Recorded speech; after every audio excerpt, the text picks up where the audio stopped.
Now, just to relate to the qadar, this is probably one of the most misunderstood concepts in the Islamic tradition. I think a lot of Muslims even misunderstand it. But let me relate it to two very important concepts in the Qur'an. Generally, khayr is understood to be good, and shar is understood to be evil. But from the Islamic cosmological view, this is related to abundance, and this is related to want. And the actual moral component in these concepts is played down in a way that it wouldn't be in Christianity. So let me give you an example.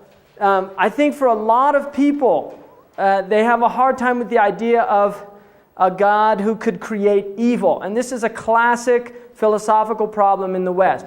If God is all good and He's all powerful, then there shouldn't be evil. Because if He was all good, He wouldn't want evil. And if He was all powerful, He could do something about it. And this is a common philosophical problem. They call it the problem of evil.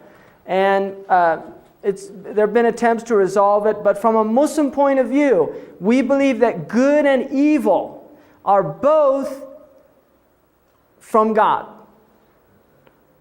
But before we say, what, you mean God is evil, let's look a little deeper at what this means in terms of its philosophical implications. The word shar is related to, for instance, poverty. Poverty in the Arab tradition is shar. Why? Because it's a want. There's no moral judgment there in a poor person. You're not saying a poor person's evil. You're just saying poverty is shar. It's a want. There's a lack of something. When we talk about good and evil, from a Muslim perspective, good means that there is a divine presence. Shar means there's an absence of the divine. When you look at this in terms of a moral action, if a person saves somebody drowning, that would be called khayr. But if a person kills somebody, that would be called shar. Why? Because if you save the drowning person, there is a quality, there is a divine quality that is embodied there, which is rahmah. But if you kill a person unjustly, there is the absence of the divine quality, which is justice. You have been unjust. And the Qur'an says that God is not unjust. So in the absence of good, we have evil. And this is how the Muslims view it. They literally view evil as an absence of good. So to the degree that the divine qualities are not present in the world, we have evil. And to the degree that the divine qualities are present in the world, the immanence is present there, we have good. And this is why there is a hadith that says, the Prophet ﷺ said, Allahumma al-khayru bayna yadayk. Oh Allah, good is in your presence. وَالشَّرُّ لَا يَعُودُ إِلَيْكَ. And evil never returns to you.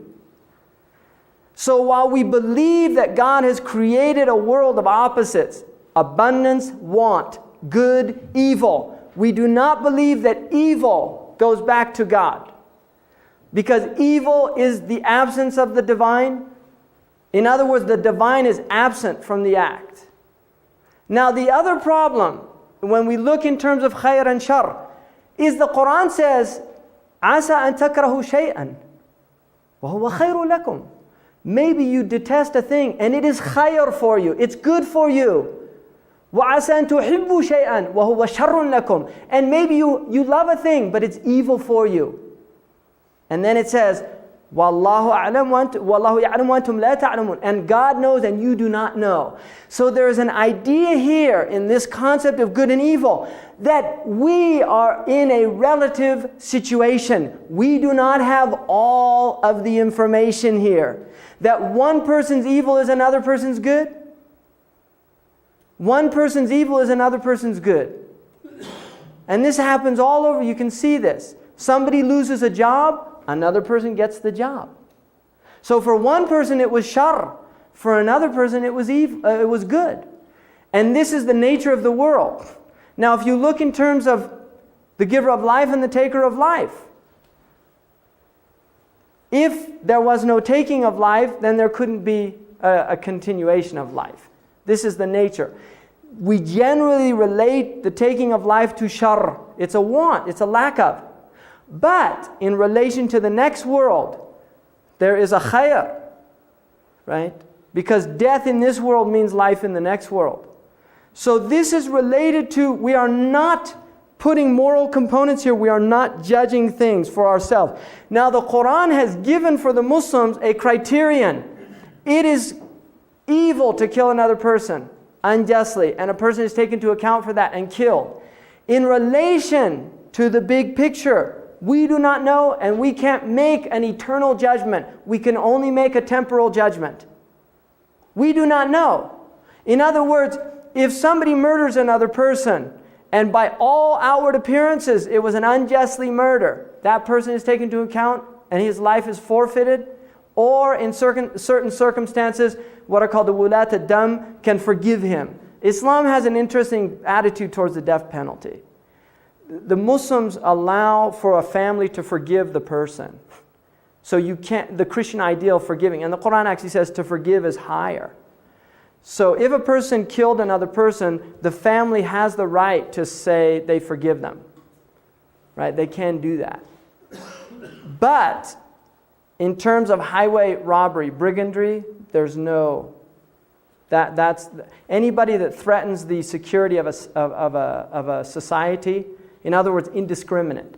So if there was a fight between two people and one person killed the other person, then the family could say, we don't want to take him to account for it. We're going to forgive him. They can do that. But if it's somebody who goes in and robs a store and kills somebody, then they forfeited their life by Islamic law.